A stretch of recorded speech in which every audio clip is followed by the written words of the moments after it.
ममता बनर्जी जी के सिपाही है, जो ऐसा ऐसा चीज मगरबी बंगाल में लेकर आती है कि पूरा हिंदुस्तान उसका सपना देखता है और पूरा हिंदुस्तान उसको अपनाने में मजबूर हो जाता है, क्योंकि वो गरीबों, मजदूरों, किसानों की फलाह और बहबूदी के लिए काम करती है।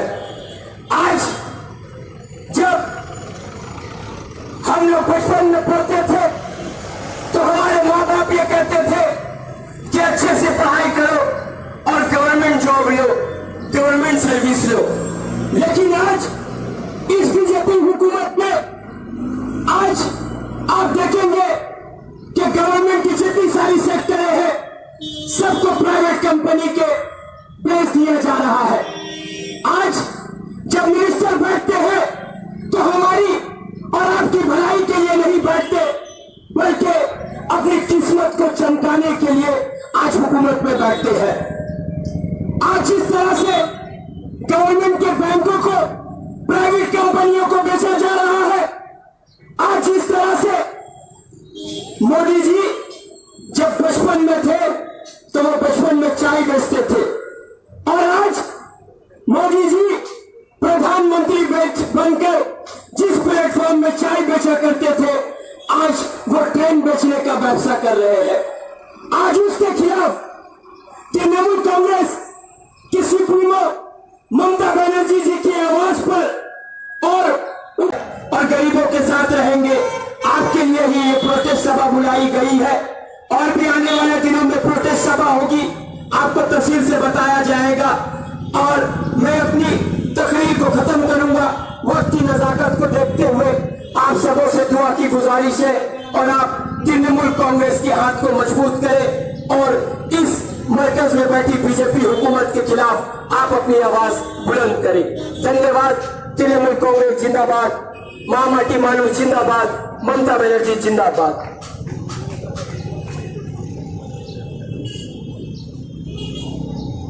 मैं ईशान खालिक को धन्यवाद देता हूं, उन्होंने अपना अच्छा वक्तव्य रखा।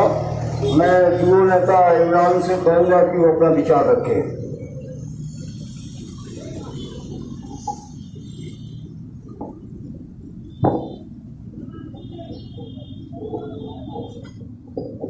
तो यहाँ आप देख रहे हैं कि यहाँ जो लोग हैं, इन लोगों ने लिखा कि 15-15 लाख भिजवाओ वरना आप जाओ।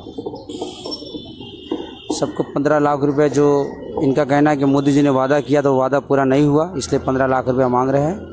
फिलहाल आपको हम लोग दिखा रहे हैं कलकत्ता के विधान सिरानी कॉलेज स्ट्रीट बाटा। जैसा कि आप लोगों ने देखा कि अभी जिशान फारूक जो इस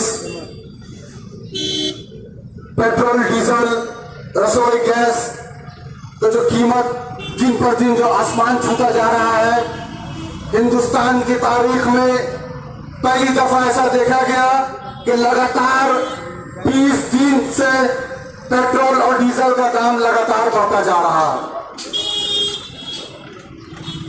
चूंकि पेट्रोल और डीजल का ताल्लुक आम लोगों की जिंदगी से है, क्योंकि अगर पेट्रोल और डीजल का दाम बढ़ेगा तो बस वाले भाई हम 1 साल तक 2021 तक राशन मुफ्त देंगे। क्यों? क्योंकि वो गरीबों का दर्द समझती हैं और मोदी जी ने कहा हम 2 महीना का बढ़ाते हैं, नवंबर तक करेंगे, इस साल का नवंबर तक करेंगे। केंद्रीय सरकार कभी कहता चावल देंगे, कभी कहता गेहूं देंगे, कभी चावल भी नहीं आता, कभी गेहूं भी नहीं आता। अरे हम लोग एक ही सवाल किए, प्रधानमंत्री केयर फंड में जितना रुपया आया है जनता को बताइए। हमारा प्रश्न है भाई, प्रधानमंत्री केयर फंड में जो लोगों ने पैसा दिया है वो पैसा प्रधानमंत्री को देख के नहीं दिया है, बल्कि कोरोना कोविड-19 का जो ये समय है, इस समय में गरीबों की मदद करने के लिए दिया गया है। प्रधानमंत्री का चेहरा देख के नहीं दिया गया। क्यों भाई? सुप्रीम कोर्ट में जाना पड़ रहा है। और सुप्रीम कोर्ट में अर्जी देना पड़ रहा है कि प्रधानमंत्री केयर फंड में कितना पैसा आया। अरे हमारी ममता बनर्जी ने चीफ मिनिस्टर रिलीफ फंड किया है, जिस दिन चाहिए चीफ मिनिस्टर रिलीफ फंड में कितना पैसा है आपको संग संग जो है आपको बता दिया जाएगा कि चीफ मिनिस्टर रिलीफ फंड में इतना पैसा है। एक एक audit Mamata Banerjee chief minister relief fund का ऑडिटर जनरल ठीक कर दिया है कि चीफ मिनिस्टर रिलीफ फंड में जो भी पैसा आएगा और जो भी खर्चा होगा सब सीएए के द्वारा ऑडिट किया जाएगा। और प्रधानमंत्री से जब हम लोग पूछ रहे भैया प्रधानमंत्री केयर फंड्स में जितना पैसा आया है कितना पैसा आया बताइए, प्रधानमंत्री नहीं बताते। क्यों नहीं बताते भाई? प्रधानमंत्री केयर फंड को अगर सही से यूटिलाइज किया जाए तो गरीबों को राशन मुफ्त में मिलेगा, पेट्रोल का दाम बढ़ाना नहीं पड़ेगा, डीजल का दाम बढ़ाना नहीं पड़ेगा, कुकिंग गैस का दाम बढ़ाना नहीं पड़ेगा,